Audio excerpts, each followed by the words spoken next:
I try to watch all ASU's opponents pretty carefully leading up to games. So clearly, I watched your defense quite a bit at Washington State. I was extremely impressed. I had the hardest time maybe figuring out what you guys were going to do situationally than anyone, based upon I can try to get tell by alignments or where all that stuff. So kind of is that like that has to be part of what your approach is trying to keep teams from being able to figure out what you're going to do on any given play. Yeah, I mean we want to look the same but be different, and we want to create pressure either real or imaginary on every snap, and pressure starting up front, with our front four. It's for us. It's all about the three-way go. We don't know which direction you're going to go. You know what I mean? In terms of those guys up front. So if I'm an offensive guard and I'm lining up on you, I'm not sure if you're going to go vertical. I don't know if you're going to stunt across my face. You're going to go outside, or you're going to sit. You're going to sit right in front of me. When we bring everybody up on the line and situational and passing situations, we're really trying to create count problems for the offensive line. And when you're a 4-down team, everything starts up front for you. And our ability to either create pressure or simulate pressure and put pressure on the guys that protect the quarterback and the quarterback are paramount to our success. It's an aggressive defense, but it's sound, and that's impressive. Like between us, like Todd Graham's defense was ultra aggressive, but not really always sound. As an example, so the formulation of that sort of a defense over your career. What has that process kind of been like, and how have you kind of learned along the way?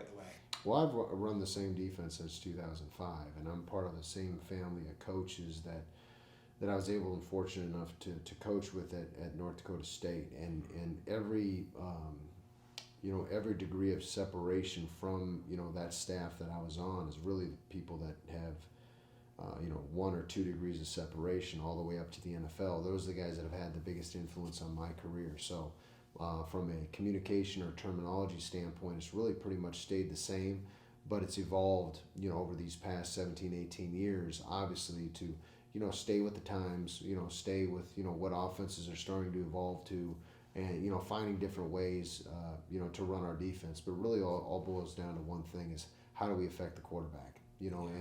And you're right. I mean, you hit it right on the head. And we're trying to create pressure, but be sound. So we're not a live by the sword, die by the sword defense. We're really a situational defense, and trying to play the best defense we can situationally. Yeah, I was going to ask about North Dakota State. I've covered recruiting for 20 years. The job that school has done from an evaluation standpoint is maybe unparalleled. Like the talent that you bring in, the offers that go out. What did you kind of learn from all of that to be able to find the right talent to acquire that fits your system, that you can then develop the way that you want? Well, one of the things that's made me a lot different, I think I've kind of gone my own path is, and I really experienced it this past year up at Washington State, is I was around defensive coaches that really hadn't had any separation from their time at North Dakota State. So there was a specific way of doing things where when I left and kind of created my own path away from that family of coaches, I had to learn how to adapt to what my head coach and the offenses that the head coach wanted to run. So a lot of times it was just very different in terms of playing complementary football. And so I've had to adapt in how I practice, how I install it, the process of coaching and developing it, throughout the years, because every place you go, it's going to be a little bit different, and it's going to be different here, with Coach Dillingham. But really, the key to it in finding success and how it's been able to really impact my career and running this system is being able to adapt it to every place that I've been.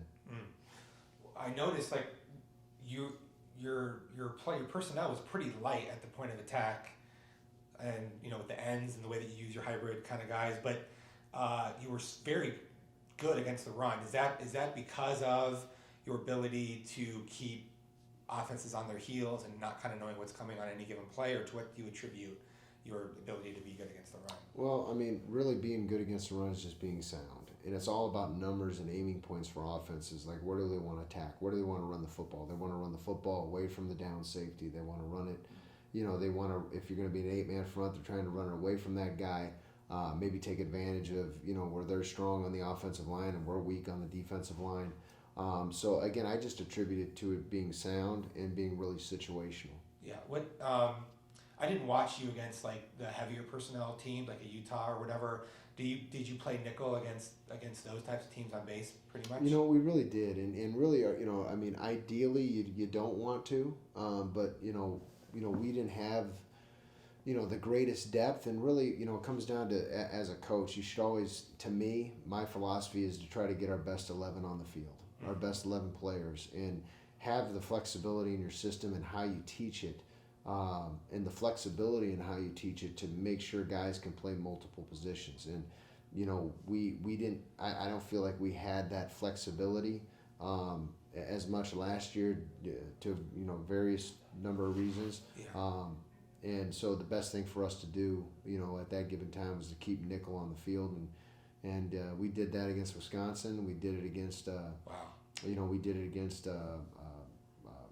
Utah. We did it against, the teams that really tried to Oregon State. Yeah. We kept nickel on the field. Now, there's ways to keep the nickel, out of the box, and there's ways that we do it, and that's just something we've kind of formulated over the years. Do you feel like there's, like, how important is the versatility of, your linebackers, your hybrid type guys, your ability to have defensive backs who can play the run, like, are those like key elements that you're looking for when you're trying to add players? I think sometimes you can paralyze yourself by over analyzing guys' strengths and weaknesses, and then you start paralyzing yourself, not only in terms of the guys that you're playing, but the guys that you're recruiting and bringing into the program.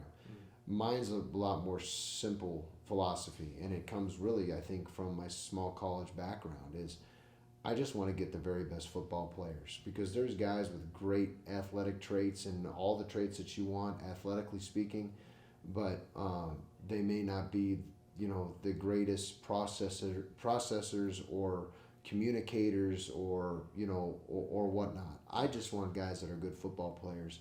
I'll figure out a way, to make it right. And so that's the number one thing for me. So finding great football players, and sometimes I see things that other people don't see, but that's one of the benefits of, being a coordinator for as long as I have, is, I've been able to move people around and been able to turn, make maybe one man's trash another, our treasure. Well, or they don't play very hard, or they, they're not passionate about the game or whatever, but like your guys seem to play like their hair's on fire. Mm-hmm. So what are the keys? Is it the aggressive nature of it that fosters that, or what is it about when I watch you guys that you guys are playing so hard and so physically? Well, number one is part of the culture. It's part of the culture. I came in, I will tell you, just in Washington State, that was a culture that was already inbred in those kids. But here's the thing: effort and energy will cover up a lot of mistakes, and that's why I believe that, as a coach, you got to coach that 50. That's 51% of the equation. If guys are playing as hard as they can and their energy is where you need it to be, that's going to cover up a lot of, missed assignments. It's going to cover up maybe a talent deficiency. It's going to cover up a lot of things if guys play hard, and that's something that I really believe. Aside from everything else that's here in this program, that's the thing that we're going to be able to bring on defense, is our guys are going to play really hard.